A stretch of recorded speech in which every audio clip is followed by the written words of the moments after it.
Hello everyone, कैसे हैं आप लोग। आज हम कंटिन्यू करेंगे क्लास 10 का chapter metals and non metals. Last lecture में हमने मेटल्स एंड नॉन मेटल्स की फिजिकल प्रॉपर्टीज के बारे में पढ़ लिया था। आज हम बात करेंगे केमिकल प्रॉपर्टीज ऑफ मेटल। चलिए स्टार्ट करते हैं आज का lecture with chemical properties of metal. तो हम आज केमिकल प्रॉपर्टीज पढ़ेंगे। Chemical properties, chemical properties of metal.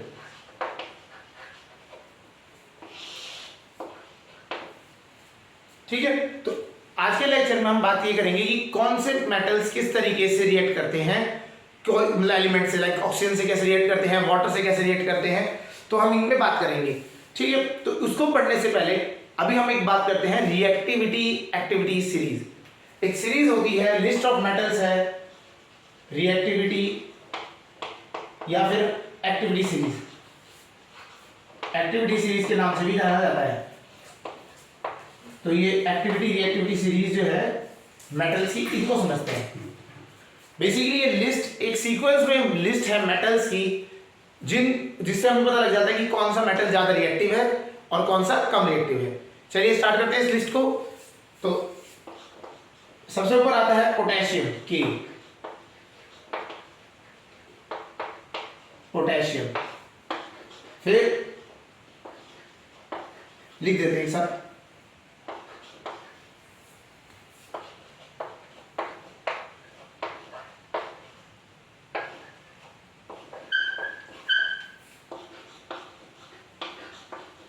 ये सबसे टॉप में जो सबसे हाईली रिएक्टिव मेटल्स में आते हैं वो है आपके पोटेशियम, सोडियम, कैल्शियम। इस लिस्ट को याद रखना। ये सबसे टॉप में, ये जो टॉप में है ये है हाईएस्ट रिएक्टिव मेटल या हाईली रिएक्टिव मेटल। सबसे ज्यादा हाईली रिएक्टिव मेटल में आता है पोटेशियम, नेक्स्ट है सोडियम, उसके बाद नीचे आते हैं कैल्शियम, मैग्नीशियम, एल्यूमिनियम,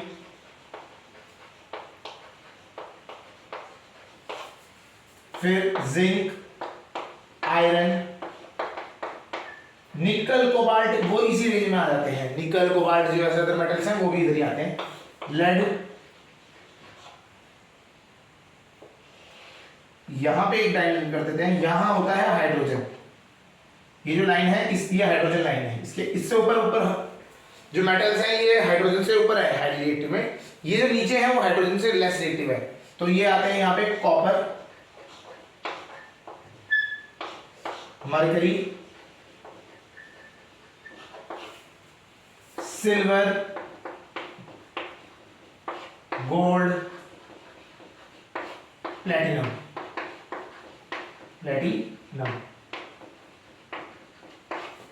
ये बेसिकली रिएक्टिविटी है। ये जो हाइड्रोजन है ये लाइन का इंपॉर्टेंस आता है एसिड के टाइप पे। जब हम बात करेंगे रिएक्टिविटी ऑफ एसिड्स है ना विद मेटल्स, तो उसमें यहाँ पे ये लाइन से ये वाला इंपॉर्टेंट आता है। आपको बस ये समझना जरूरी है कि ये जो है these are highly reactive metals, सबसे हाईली रिएक्टिव मेटल्स में आते हैं, हाईली रिएक्टिव।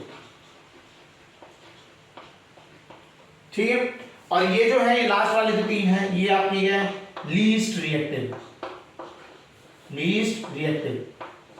और मिड में जितने भी हैं ये आपके क्या है मॉडरेट, और या कह लीजिए है ना वो रिएक्ट करते हैं एज पर देयर डिग्री, मतलब ये आप नीचे जाएंगे तो डिक्रीजिंग ऑर्डर में होता चले जाएगा। क्लियर। तो अभी हमारे को ये चीज याद रखनी है, जो मेटल अपर रेंज में है वो हाईली रिएक्टिव होंगे, बहुत तेजी से रिएक्ट करेंगे।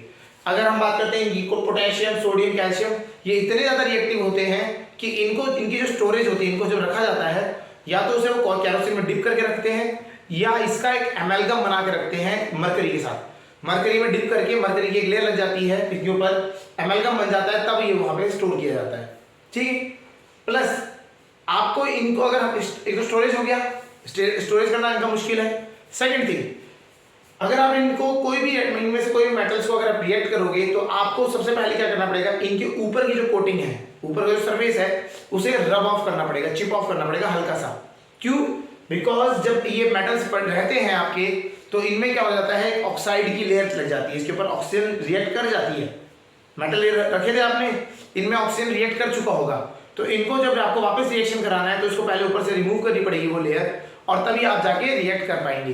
ठीक है, आपने एक चीज पढ़ी भी है, केमिकल रिएक्शन एंड इक्वेशन, जो चैप्टर फर्स्ट था उसमें क्या होता है, हमें बताया जाता है कि जो मैग्नीशियम रिबन है उसकी रिएक्शन होती है, मैग्नीशियम रिबन की हम बर्निंग करते हैं, तो उसमें वो बोलते हैं कि वो मैग्नीशियम रिबन को बर्न करने से पहले हमें उसको रब ऑफ करना पड़ता है। क्यों करना पड़ता है? Because of high reactivity. समझ आ गया? तो हाई रिएक्टिविटी होने की वजह से ही आपको क्या करना पड़ रहा है, ये सारी चीजें करनी पड़ रही है। एक तो स्टोरेज इनकी अच्छी तरह करनी पड़ रही है, प्लस इनको क्या है, आपको रिएक्शन कराने से पहले रब ऑफ करना पड़ेगा, ऊपर से एक लेयर होती है जो ऑक्साइड की लेयर है वो रिमूव आउट करनी पड़ेगी। समझ आ गया? तो इस तरीके से रहता है। और जो हम लेस रिएक्टिव मेटल में बात कर रहे हैं, यहाँ पे अगर हम आ जाए इस साइड, तो गोल्ड सिल्वर जो प्लेटिनम होते हैं इनमें ऑक्साइड की लेयर बनती ही बहुत कम है। ठीक है, बहुत टाइम लग जाता है, अगर बनती भी है तो बहुत 10-12 साल बाद लगेगी ऐसे। तो ये बहुत लेस रिएक्टिव होते हैं ऑक्सीजन से, तो इनके लिए कोई स्टोरेज चीज नहीं बनती है, तभी इनसे ज्वेलरीज बनाई जाती हैं, क्योंकि ये ऑक्साइड से रिएक्ट ऑक्सीजन से रिएक्ट नहीं करते, ऑक्साइड नहीं बनाते हैं। क्लियर? चलिए, तो ये बेसिकली आपको याद होनी चाहिए। अगर हम बात जब भी रिएक्शन की बात करेंगे तो ये बहुत वॉलेंटरी रिएक्ट करेंगे, फिर ये इनकी रिएक्शन की जो वॉलेंटरी वो जो विग्रसनेस है ना, रिएक्ट करने की विग्रसनेस वो कम होती चली जाएगी, और कम होते हुए एक बार हाइड्रोजन की लेयर से नीचे चले गए तो ये और बहुत ही कम रिएक्ट हो जाते रिएक्टिव बन जाते हैं, और यहाँ तो आगे बहुत ज्यादा ही लीस्ट रिएक्टिव बन जाते हैं। क्लियर?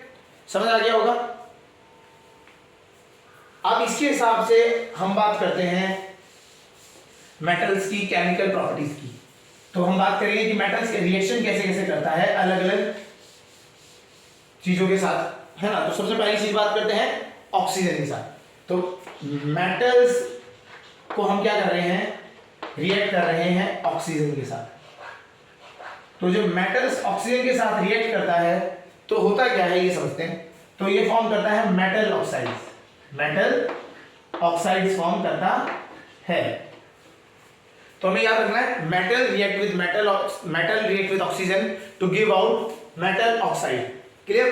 तो ये मेटल ऑक्साइड बनाता है। अब ये मेटल ऑक्साइड जो होती है इनको देखा गया कि they are of basic nature. ये कैसे नेचर की होती है? बेसिक नेचर होती है। जैसे एसिड और बेस होते हैं ना, तो ये बेसिक नेचर की होती है, बेसिक इन नेचर है, तो बेसिक नेचर होता है इसका। ठीक है, तो अगर आप इस जो मेटल ऑक्साइड्स बनी है तो ये बेसिकली एल्कलाई होती है, बेसिकली वाटर में सॉल्युबल होती है, सॉल्युबल इन वाटर। तो ये बेसिक होती हैं आपकी ये। अब आ जाओ इससे एग्जांपल समझ लेते हैं। पहले हाईली रिएक्टिव मेटल्स की बात कर लेते हैं। सोडियम है, सोडियम हो गया है ना, उसको ऑक्सीजन से रिएक्ट कराया Na2O,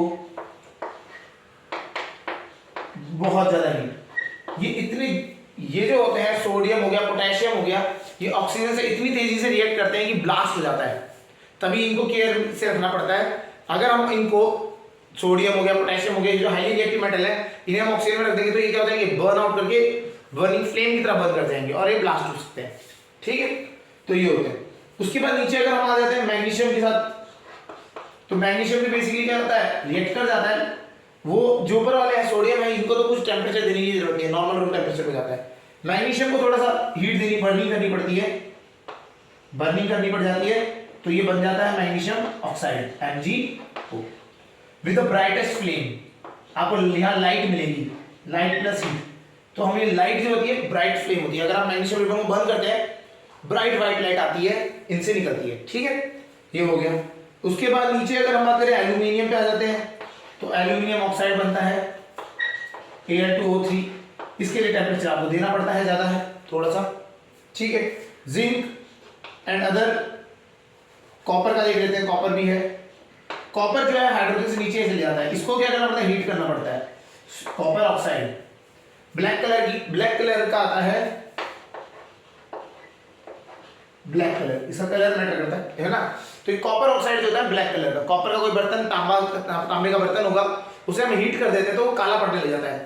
तो वो हीट करने पे ही वो काला पड़ता है, क्योंकि वो कॉपर ऑक्साइड बनाता है। तो कॉपर ऑक्साइड होती है CuO, वो ब्लैक कलर की होती है। समझ आ गया? तो बेसिकली ये याद रखना है हमें, मेटल्स जो होते हैं ऑक्सीजन से रिएक्ट करा के मेटल ऑक्साइड्स बनाते हैं। समझ आ रहा है? ठीक है, तो इसमें आपको पता होना चाहिए कि जो हाईली रिएक्टिव मेटल है वो विग्रसली रिएक्ट करते हैं, बहुत तेजी से रिएक्ट करते हैं और इवन बर्स्ट करते हैं, है ना। आप उसको केयरली आपको हैंडल करना पड़ेगा। नीचे जाएंगे तो मैग्नीशियम ऑक्साइड ब्राइट फ्लेम के साथ बर्न करता है। आपका एल्यूमिनियम ऑक्साइड, कॉपर ऑक्साइड, ये क्या है, ऑक्साइड बनाते हैं, आपको हीट देनी पड़ती है, तब जाके ये चीजें होती हैं। ठीक, तो ये आपका पहली रिएक्शन जो केमिकल प्रॉपर्टी है, पहली मेटल की ऑक्सीजन के साथ, तो वह है metal react with oxygen two gives out metal oxide. Clear? Next पढ़ते हैं मेटल्स रिएक्ट विद, अगला जो है मेटल्स को रिएक्ट कराते हैं,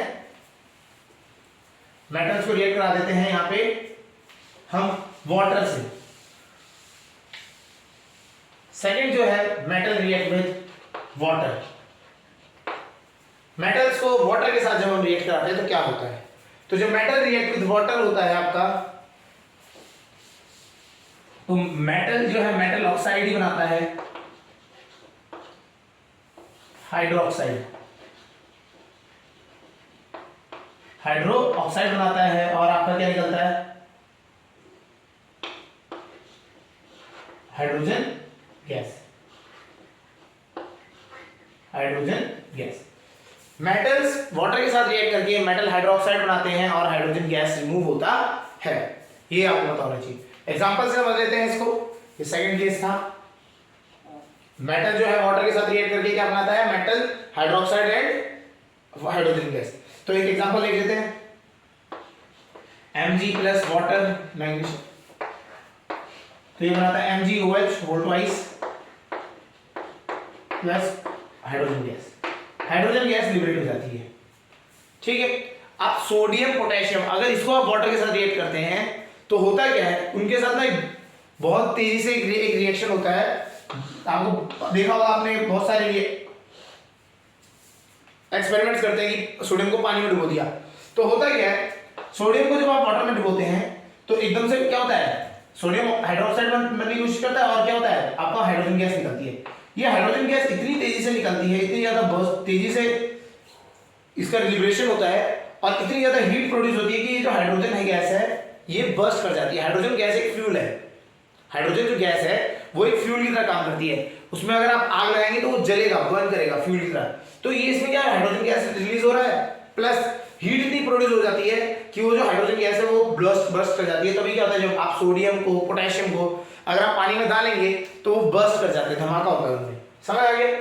और इसी वजह से क्या होता है, जो हाइड्रोजन की वजह से इतना हाइड्रोजन आने की वजह से ये फ्लोट भी करने लग जाता है, ऊपर को ट्रेवल कर जाता है। ठीक है, तो समझ आ गया होगा, मैग्नीशियम को वाटर के साथ रिएक्ट कराया तो क्या बनता है, हाइड्रोजन।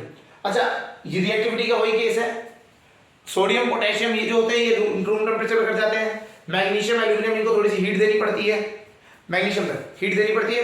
आगे एल्यूमिनियम जिंक आयरन इनको तो स्टीम से रिएक्ट कराना पड़ता है, जैसे आयरन जो है ना उसे स्टीम से रिएक्ट कराना पड़ता है, वो ऐसे नहीं रिएक्ट करेगा। मैग्नीशियम और वो सिंपल ठंडे पानी से रिएक्ट नहीं करेंगे, ठीक है, उनको क्या करना पड़ेगा, हॉट वाटर चाहिए, इसके लिए हॉट वाटर चाहिए थोड़ा सा, ठीक है। तो यहाँ और लेकिन क्या है, आयरन के लिए एल्यूमिनियम के लिए स्टीम चाहिए होती है, हाई टेम्परेचर। तो एफ ये बनाते हैं, ऑक्साइड बनाते हैं और हाइड्रोजन गैस लिबरेट होती है। जो आयरन है वो वाटर के साथ रिएक्ट करके आपका आयरन ऑक्साइड बनाता है, ना कि वो हाइड्रोक्साइड, तो हाइड्रोक्साइड ही बनाता है और उसके बाद हाइड्रोजन गैस लिबरेट हो जाती है। क्लियर, यहां पे समझ आ गया। Magnesium iron. एक और केस ले लेते हैं, कैल्शियम का ले लेते हैं। कैल्शियम वाटर के साथ जब रिएक्ट करता है तो ये भी थोड़ा सा ऊपर रिएक्टिव में आता है, तो ये नॉर्मल वाटर से रिएक्ट हो जाएगा आपका CaOH होल ट्वाइस हाइड्रोक्साइड बना के हाइड्रोजन गैस लिबरेट कर देता है। क्लियर, तो आपका ये जो मेटल्स हैं, इन मेटल से आप जब वाटर को रिएक्ट कराते हैं, ठीक है ना, तो उसमें होता है क्या है, ये मेटल ऑक्साइड बनाते हैं, ये बेस होते हैं, ये बेसिकली ये भी मेटल हाइड्रोक्साइड जो बनाते हैं ये बेसिक होती है, क्या होती है, बेसिक। और आपका क्या होता है, हाइड्रोजन गैस लिबरेट होता है। क्लियर, चलिए ये हो गया आपके दूसरा रिएक्शन। तो पहला समझ आ गया, मेटल ऑक्सीजन से रिएक्ट करता है तो मेटल ऑक्साइड बनाता है, और मेटल वाटर के साथ रिएक्ट करता है तो मेटल हाइड्रोक्साइड बनाता है। ठीक है, तो ये दो आपकी रिएक्शन। अब आते हैं third case, metals dilute acid के साथ रिएक्ट कराते हैं और बनाते हैं metallic salts plus hydrogen gas, hydrogen liberate हो जाती है यहाँ पे। ठीक है, तो देखते हैं क्या क्या है एग्जांपल में। सोडियम मेटल ले लिया, HCl डाइल्यूट हमने ले लिया, कंसंट्रेटेड हम लेते नहीं है। कंसंट्रेटेड क्या होता है, वो कोरोसिव नेचर होता है, वो काफी तेजी से मेटल को ही डिग्रेड कर देते हैं। ठीक है, तो ये हो जाता है आपका NaCl plus H2 gas liberate हो गई। ठीक है, इस तरह से और भी आप कर सकते हैं। मैग्नीशियम को ले लीजिए, मैग्नीशियम क्या करेगा, MgCl2 प्लस हाइड्रोजन गैस। और अगर हम आगे देख करते हैं, calcium dilute H2SO4 CaSO4 plus H2, zinc के साथ रिएक्ट करा देते हैं, zinc sulphate ZnSO4 plus H2। ठीक है, तो ये आपकी क्या होती है, रिएक्शंस होती हैं डाइल्यूट एसिड के साथ। तो डाइल्यूट सल्फ्यूरिक, डाइल्यूट क्लोराइड है ना, हाइड्रोक्लोरिक एसिड कोई भी आप यूज कर सकते हैं यहाँ पे। तो इसमें हाइड्रोजन लिबरेट होती है। ठीक है, ये आपका इस तरह से हो गया। अच्छा, इसमें बात करते हैं जो कॉपर, जो मैंने आपको हाइड्रोजन वाली लाइन बताई थी, जो हाइड्रोजन लेयर लाइन है उससे नीचे जो कॉपर हो गया आपका, मरकरी हो गया, ये जो है ये इनसे रिएक्ट नहीं करते हैं, नो रिएक्शन हो जाता है इनका। ठीक है, तो आपका ज्यादा ऐसा कोई इनके साथ अगर आप रिएक्ट करना चाह रहे हैं तो उसको कंडीशन देनी पड़ती है, नॉर्मली रिएक्ट नहीं करते हैं। ठीक है, तो आपको उसको हीट अप करना पड़ता है। और ये जो आपके गोल्ड, सिल्वर, प्लेटिनम, ये तो करते ही नहीं है रिएक्ट इनसे। आप हाइड्रोक्लोरिक ले लीजिए, सल्फ्यूरिक ले लीजिए, उसके लिए एक स्पेशल आता है एक्वा रिजिया, एक वो सॉल्ट, एक वो एसिड होता है जो कि मिक्सचर होता है आपका नाइट्रिक एसिड और आपका ये हाइड्रोक्लोरिक एसिड, तो उसी में जाके आपका गोल्ड डिसॉल्व होता है, उसके अलावा और किसी में नहीं होता है, तो रिएक्ट ही नहीं करते हैं वो उनसे। तो आपको ये समझ आना चाहिए, जैसे ऊपर आप रिएक्टिविटी में ऊपर रहेंगे तो ये रिएक्शंस पॉसिबल है, नीचे जाते जाते जैसे ही आप क्रॉस कर जाते हैं कोई हाइड्रोजन लाइन को नीचे, तो ये रिएक्शंस क्या होती है, एसिड के साथ कम हो जाती है। ठीक है, समझ आ गया। तो मेटल्स क्या है, डाइल्यूट एसिड के साथ रिएक्ट करके salt and hydrogen gas release करते हैं। एक नाइट्रिक एसिड ऐसा एसिड है जो हाइड्रोजन रिलीज नहीं करता, HNO3, वहां पे वो हाइड्रोजन गैस रिलीज नहीं करता। सॉल्ट वो भी बनाता है लेकिन हाइड्रोजन गैस रिलीज नहीं करता। क्लियर, चलिए नेक्स्ट जो है 4 point, reaction of active metals with chlorine,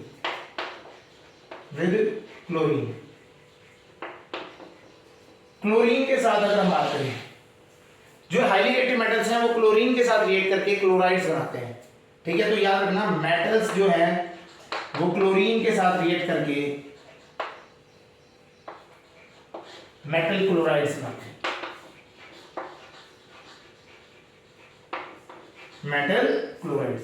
like example, sodium react with chlorine gas, तो क्या हो जाएगा, NaCl हो जाएगा आपका मेटल। ये आपका सोडियम सॉल्ट होता है बेसिकली, सोडियम क्लोराइड जो है वो आपका टेबल सॉल्ट, कॉमन सॉल्ट में आता है। ठीक है, आपका मैग्नीशियम हो गया, तो ये हाईली रिएक्टिव मेटल्स ही रिएक्ट करके क्या बनाते हैं, आपके मेटल क्लोराइड बनाते हैं। क्लियर, तो ये आपका रहता है, एक रिएक्शन ये भी है। इसी तरीके से जो मेटल्स हैं हाइड्रोजन के साथ रिएक्ट करते हैं, यहां तक ये समझ आ गया। तो मेटल्स जो है क्लोरीन के साथ रिएक्ट करके क्लोराइड्स बनाते हैं, तो ये आपका फोर्थ था। अब आपका fifth reaction, metals react with hydrogen, hydrogen के साथ रिएक्ट करते हैं, क्या बनाते हैं हाइड्रोजन से रिएक्ट करने के बाद, मेटल हाइड्राइड्स,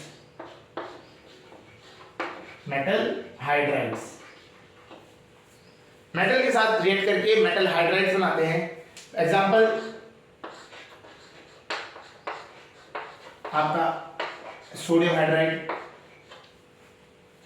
ठीक है, उसके बाद आपका एग्जांपल में और ले लेते हैं, कैल्शियम का हाइड्राइड CaH2।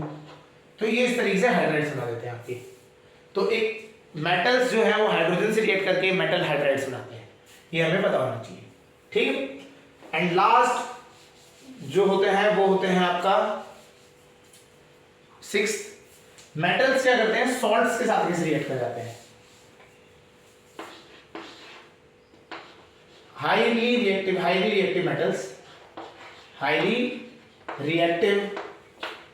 मेटल्स, ठीक है, replaces less reactive metals from their salts,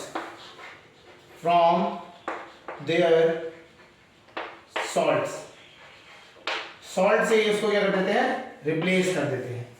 ठीक है, तो कैसे होता है ये समझते हैं। हाईली रिएक्टिव मेटल, ये हमने इसको एक और नाम से जाना जाता है, इस रिएक्शन को डिस्प्लेसमेंट रिएक्शन। ये फर्स्ट चैप्टर में हमने पढ़ी थी, इस चीज को ये पढ़ा जाता है डिस्प्लेसमेंट रिएक्शन। ये डिस्प्लेसमेंट रिएक्शंस होती हैं, मतलब एक हाईली रिएक्टिव मेटल आता है, डिस्प्लेस कर देता है मेटल को, जो लो रिएक्टिव में आता है ना, लीस्ट रिएक्टिव मेटल को डिस्प्लेस कर देता है फ्रॉम देयर सॉल्ट्स। ठीक है, इसका अगर हम एक प्रॉपर बताएं तो इस तरह से होगा, एक metal active metal a highly reactive है, बी जाके एक्स से जुड़ा हुआ है, सॉल्ट बना रहा है, तो ये क्या करेगा, उसको हटा के ए एक्स बन जाएगा और बी मेटल क्या हो जाएगा, ये अलग हो जाएगा, रिमूव हो जाएगा। ठीक है, तो ये होता है आपका डिस्प्लेसमेंट रिएक्शन। एग्जांपल लिख लेते देखते हैं इसकी। सोडियम को रिएक्ट करा देते हैं, हाईली रिएक्टिव है तो सबसे ज्यादा ऊपर तो आता ही है सोडियम, जिंक क्लोराइड से रिएक्ट करा दिया, तो ये क्या हो गया आपका NaCl प्लस जिंक, मेटल अलग हो गया। ठीक है, ऐसी आपने आयरन आयरन की एक नील ले ली, आयरन जो होता है ना उसको लिया, कॉपर सल्फेट में डाल दिया, कॉपर सल्फेट होता है ब्लू कलर का, और जब आपने इसको डाला थोड़े टाइम बाद आयरन सल्फेट बन जाएगा FeSO4 जो कि ग्रीन कलर का होता है, और आपको नीचे जो है कॉपर डिपॉजिट हुआ मिलेगा। तो ये जो है ये आपका क्या है, डिस्प्लेसमेंट रिएक्शन। तो ये आपका क्या है, मेटल्स आपकी इस तरीके से ये भी रिएक्शंस करता है। तो लीस्ट रिएक्टिव या लो रिएक्टिव मेटल्स जो होते हैं उनके सॉल्ट से उन्हें रिमूव करके अपना ऐड हो जाते हैं, ये है आपका मेटल की रिएक्टिविटी। ठीक है, तो ये सारा जो कंट्रोल हो रहा है, ये कौन कंट्रोल होगा, किस तरह से कंट्रोल हो रहा है, ये रिएक्टिविटी सीरीज से कंट्रोल हो रहा है। तो आपको रिएक्टिविटी सीरीज पता होनी चाहिए, सीक्वेंस से याद होनी चाहिए। ठीक है, तो अब ये जो है आपकी यही है सारी केमिकल प्रॉपर्टीज आपकी मेटल्स की। तो 6 प्रॉपर्टीज थी। पहला, मेटल्स ऑक्सीजन से रिएक्ट करते हैं, मेटल ऑक्साइड बनाते हैं। फर्स्ट, मेटल वाटर से रिएक्ट करते हैं, मेटल हाइड्रोक्साइड बनाते हैं, hydrogen gas. Second, metals acid से रिएक्ट करते हैं, सॉल्ट बनाते हैं और हाइड्रोजन गैस बनाते हैं। थर्ड, मेटल्स क्लोरीन से रिएक्ट करते हैं, वो क्या बनाते हैं, क्लोराइड्स बना देते हैं। फोर्थ, मेटल हाइड्रोजन से रिएक्ट करते हैं, हाइड्राइड्स बनाते हैं। फिफ्थ एंड लास्ट जो है मेटल डिस्प्लेसमेंट रिएक्शन शो करते हैं, दैट इज 6th। ठीक है, तो ये केमिकल प्रॉपर्टीज आपकी होगी मेटल्स की। ठीक है, आज के लिए इतना ही। नेक्स्ट लेक्चर में हम बात करेंगे chemical properties of non metals